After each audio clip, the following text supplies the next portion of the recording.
Hello friends, welcome to my channel. आज के इस वीडियो लेसन में हम पढ़ेंगे मल्टी डायमेंशनल अरे के बारे में। मूलभूत रूप से जावास्क्रिप्ट मल्टी डायमेंशनल अरे को सपोर्ट नहीं करता है, लेकिन अगर आप मल्टी डायमेंशनल अरे को क्रिएट करना चाहते हैं तो आपको एक अरे क्रिएट करना होगा जिसका हर एक एलिमेंट खुद एक अरे होगा। इसलिए हम जावास्क्रिप्ट मल्टी डायमेंशनल अरे को अरे ऑफ अरेज कहते हैं, यानी अरेज का अरे।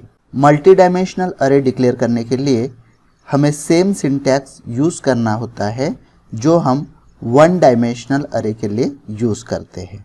एग्जाम्पल देखते हैं। इस अरे का नाम पर्सन्स है, जिसमें 5 रोज यानी 0 to 4 और 2 कॉलम्स है यानी 0 to 1। रो 0 में है टिया और 2, रो 1 में है राज और 15, रो 2 में है वेदांत और 16, रो 3 में है क्रिस्टी और 3, रो 4 में है पूरब और 5। हर रो में 2 कॉलम्स है यानी कॉल 0 और कॉल 1। और अगर हमें एलिमेंट एक्सेस करने हैं तो हमारा फर्स्ट डायमेंशन रो होगा और दूसरा डायमेंशन कॉलम होगा।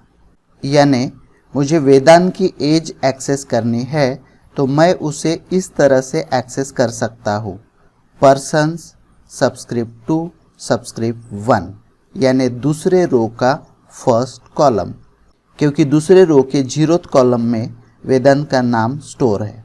यानी वेदांत के नाम को एक्सेस करने के लिए हम लिखेंगे पर्सन्स सबस्क्रिप्ट 2 सबस्क्रिप्ट 0। वैसे ही अगर हमें टिया का नाम एक्सेस करना है तो हम लिखेंगे पर्सन सबस्क्रिप्ट 0 सबस्क्रिप्ट 0, और एज के लिए हम लिखेंगे पर्सन सबस्क्रिप्ट 0 सबस्क्रिप्ट 1। चलिए इसे प्रैक्टिकली समझते हैं। अरे डिक्लेयर कर लेते हैं। Var persons equal to open square bracket close square bracket Tia comma 2 comma, इसी को कॉपी कर लेते हैं, control C control V, 5 times 3 4 5। Raj 5,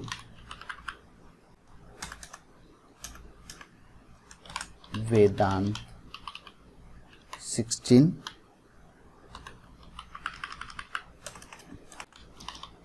Christie 3, Purab 5। यहाँ पर आपको एक बात ध्यान में रखनी है कि आखिरी एलिमेंट के बाद आपको कॉमा देने की कोई आवश्यकता नहीं है, और इसके बाद होगा यहाँ पर सेमीकोलन। अब इस अरे से वेदांत की एज प्रिंट करते हैं तो सबसे पहले हम रो नंबर देखेंगे, बाद में column number. Document dot write br age of Vedant equal to plus person subscript 2 subscript 1 bracket complete semicolon. अब हम टिया की एज प्रिंट कर लेते हैं। इसी लाइन को कॉपी कर लेता हूँ, control C control V, age of Tia equal to person subscript 0 subscript 1। अगर वेदांत का नाम प्रिंट करना है तो हम लिखेंगे name equal to person subscript 2 subscript 0। अब प्रोग्राम को सेव करते हैं और ब्राउजर विंडो को रिलोड करते हैं, और आप स्क्रीन पर एक्सपेक्टेड आउटपुट देख पा रहे। ये तो हुआ इंडिविजुअल एलिमेंट्स को प्रिंट करना। अगर हमें पूरा अरे एक साथ प्रिंट करना है तो बहुत ही आसान है।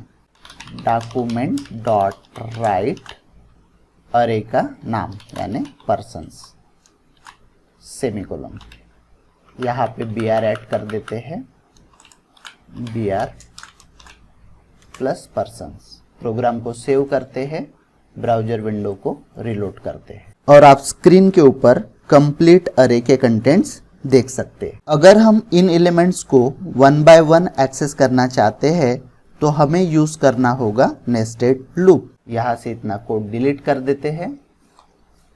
प्रोग्राम में दो वेरिएबल ऐड कर लेते हैं जो हमें लूप में काम में आएंगे, var I, j। अब यहाँ पर हम नेस्टेड लूप का यूज करने वाले हैं। हमारा आउटर लूप रो को कंट्रोल करेगा और हमारा इनर लूप कॉलम्स को कंट्रोल करेगा। हमारे अरे में नंबर ऑफ रोज है 5, इसलिए आउटर लूप 0 to 4 टाइम्स यानी 5 टाइम्स चलेगा। For I equal to 0, I less than 5, I plus plus opening brace. ये लूप रो को कंट्रोल करने वाला है।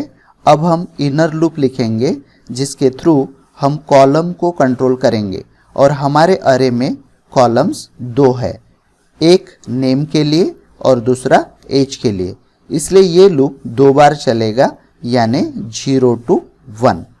For j equal to 0, j less than 2, j plus plus opening brace closing brace document dot write persons subscript I subscript j plus कुछ spaces add करेंगे, ampersand NBSP semicolon ampersand NBSP semicolon bracket complete semicolon. इसके बाद यहाँ पे br add करेंगे, document dot write break semicolon और ये loop का क्लोजिंग ब्रेस। प्रोग्राम को सेव करते हैं और ब्राउजर विंडो को रिलोड करते हैं और आप स्क्रीन पर पर्सन्स के नाम और उनकी एजेस देख पा रहे हैं। अब देखते हैं कि ये लूप कैसे काम कर रहा है। चलिए इसे टेबल के माध्यम से समझते हैं। पहली बार में I की वैल्यू 0 है, 0 लेस देन 5 ये कंडीशन ट्रू है, इसलिए कंट्रोल लूप में एंट्री करेगा और इनर लूप को एग्जीक्यूट करेगा। इनर लूप में पहली बार j की वैल्यू 0 है, 0 लेस देन 2 ये कंडीशन ट्रू है, इसलिए कंट्रोल लूप में जाएगा और डॉक्यूमेंट डॉट राइट के थ्रू पर्सन्स सबस्क्रिप्ट 0 की वैल्यू प्रिंट करेगा यानी टिया। कंट्रोल अभी भी इनर लूप में है, j की वैल्यू बढ़ेगी और वो हो जाएगी 1 लेस देन 2 ये कंडीशन ट्रू है, इसलिए कंट्रोल लूप में एंट्री करेगा और डॉक्यूमेंट डॉट राइट के थ्रू पर्सन्स सबस्क्रिप्ट 1 की वैल्यू प्रिंट करेगा और ये वैल्यू है टिया की एज यानी 2। फिर से j की वैल्यू बढ़ेगी और ये बढ़कर 2 हो जाएगी, 2 लेस देन 2 ये कंडीशन फॉल्स हो जाएगी और हम इनर लूप से बाहर आ जाएंगे। अब कंट्रोल आउटर लूप में आ चुका है, इंक्रीमेंटेशन होगा और I की वैल्यू बढ़ेगी, बढ़कर I की वैल्यू हो जाएगी 1 लेस देन 5 ये कंडीशन ट्रू है, इसलिए कंट्रोल लूप के अंदर जाएगा। यहाँ पर कंट्रोल फिर से इनर लूप में एंट्री करेगा क्योंकि j की वैल्यू 0 है और लूप की कंडीशन है j लेस देन 2 यानी 0 लेस देन 2 कंडीशन ट्रू है, इसलिए इनर लूप का डॉक्यूमेंट डॉट राइट प्रिंट होगा और पर्सन्स सबस्क्रिप्ट 1 सबस्क्रिप्ट 0 की वैल्यू प्रिंट करेगा यानी राज।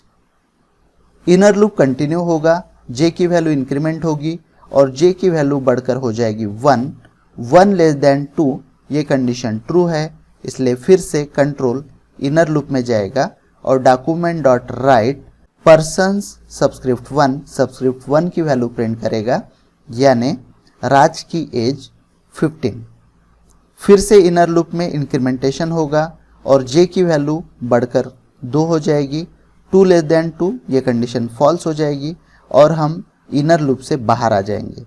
फिर से I की वैल्यू इंक्रीमेंट होगी और I की वैल्यू होगी 2 लेस देन 5 ये कंडीशन ट्रू है, फिर से कंट्रोल इनर लूप में एंट्री करेगा और ये सिलसिला तब तक जारी रहेगा जब तक I की वैल्यू लेस देन 5 है, यानी I की वैल्यू जब 5 हो जाएगी हम हमारे मेन लूप से बाहर आ जाएंगे।